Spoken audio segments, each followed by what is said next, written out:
This is a nice setup. Could you give us 10 minutes, please? No, for fuck's sake. Bloody hell. That better not go off.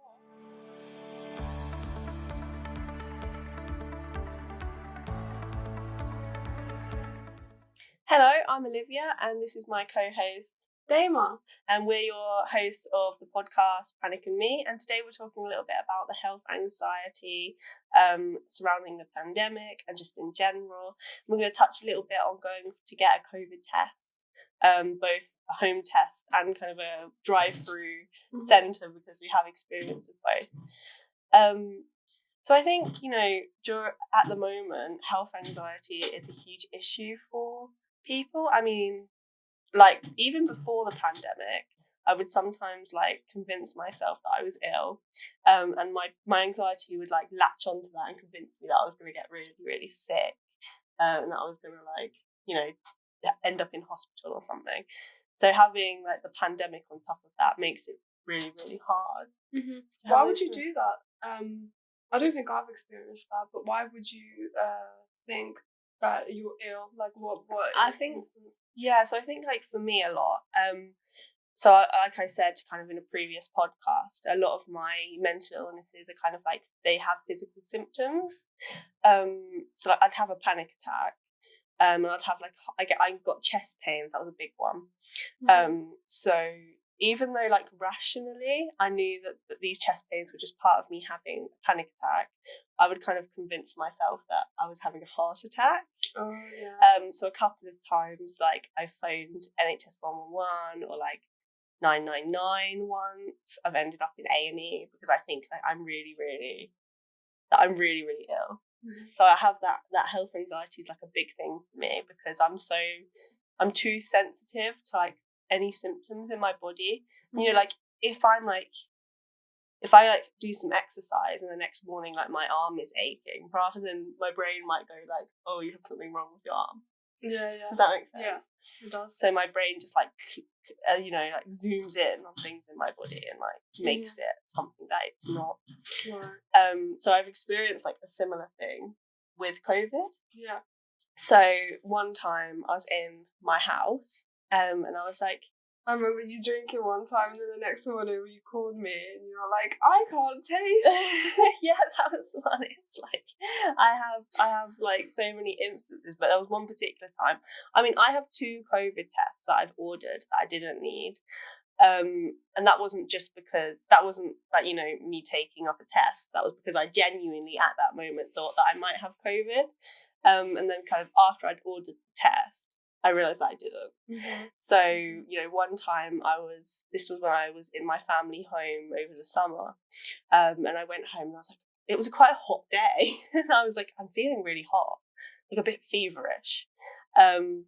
And everyone else in the house. And then my brother comes in and he's I feel hot, and then I was kind of oh my god, everyone, we've got to self-isolate, we've got to order tests. And it's just and we laugh about it now, but it's really kind of traumatic, because you're constantly thinking you've got COVID. Yeah. It's the isolation bit that is oh my god. Is that what worries you mostly? Yeah, it's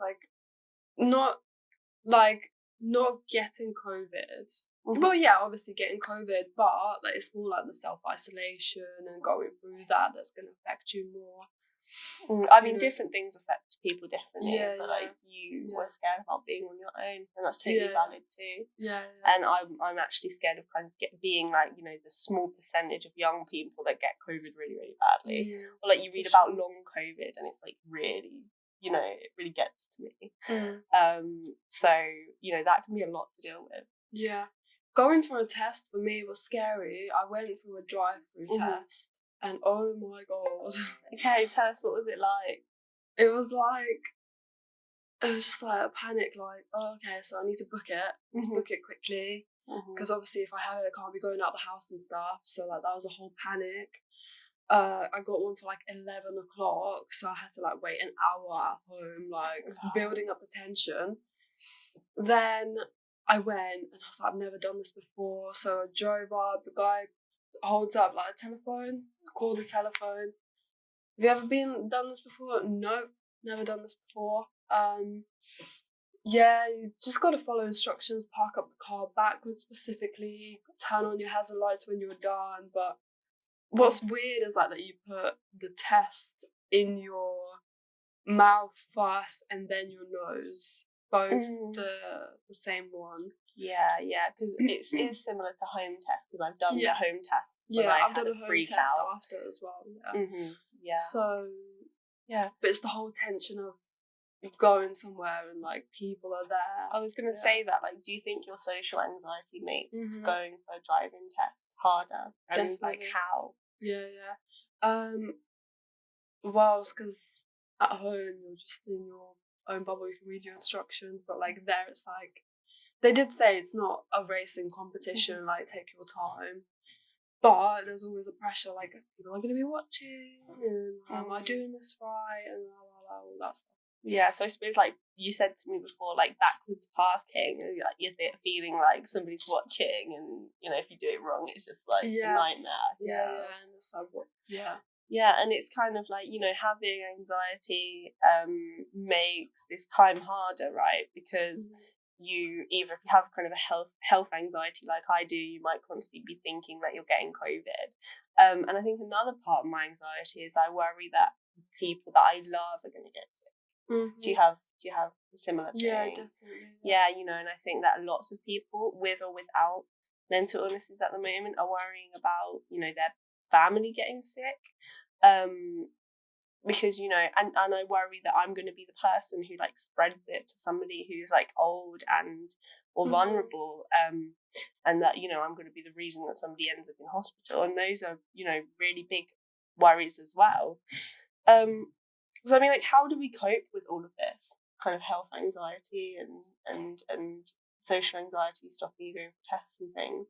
I think, like, for me, we were talking earlier, weren't we, about it's important not to use Dr. Google. Yeah, don't use Google. Google is awful because it makes you think that you have something, all the symptoms, everything is wrong with you. Yeah, so, you know, it can feel like you need to know what's wrong with you and you need to know now. But it's kind of like questioning your thoughts. And this is something that I've learned through therapy. Through cognitive behavioural therapy, is like if you get a thought like I have COVID because I'm feeling like a little bit hot, or I can't smell something, it's thinking, okay, is this rational, right? So if it's like I can't smell, we'll go and get like some perfume and actually check if you can smell it or not, rather than instantly thinking that you have COVID. And it's just like taking that step back and going, okay, I need to actually test this assumption. And if you think like, oh, I'm feeling really hot, well, have you just been for a run? You know, is it hot in your house? Is smell a symptom? Yeah, so if you lose taste or smell. Oh, okay, I thought it was just taste. No, taste and smell. But, you know, like, if you think you're losing taste, like, go and get something that tastes strong. Spicy. Yeah, and try it, right? Like, test your anxious thoughts, because you know you might have COVID, and that's like, you know, obviously the sad thing about this time, but you might not.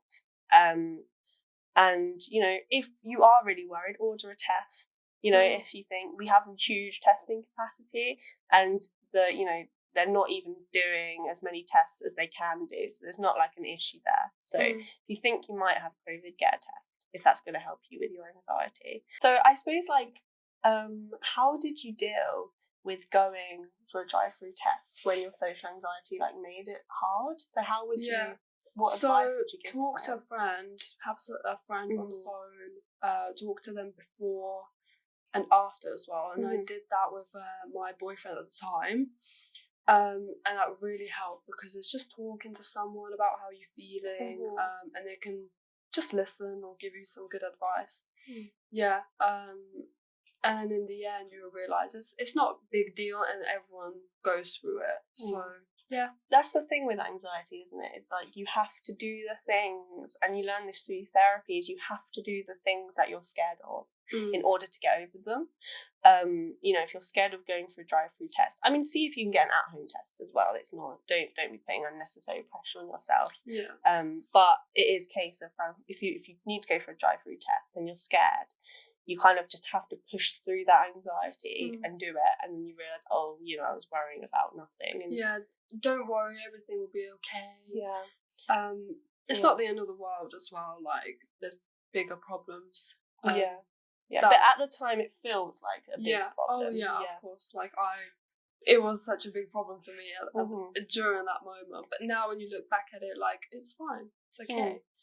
And tell yourself that as well. Like, talk to yourself kindly. You know, I say to myself, like, some affirmations. I say, you are safe, you know, you are healthy, you know, you are this and this, and whatever comforts you. And kind of, you are okay. I'm trying to do that when you have said about talking to yourself, and we'll probably go into more detail as well, but I've found that recently it has worked for me. Just talking to yourself nicely, because I used to be so harsh with myself. So so just saying, you know, it's okay that you're, like, if I was going for a drive-through test and I was scared, I'd be like, you know, it's okay you're scared, but we're going to be okay, like, we're going to get through this together. Is it just talking to yourself like that can actually be really, really helpful. I think that kind of, like, sums up what we had to say about health and anxiety. So thank you for joining for us today. Thank you so much. Let us know if there's any other topics that you that you'd like us to cover. Like and subscribe to our YouTube, please, so that we can, you know, grow these videos and hopefully reach the people that. And it's a lot of fun for us as well. It is, so, and everyone's support is really appreciated. So have a lovely day. Bye.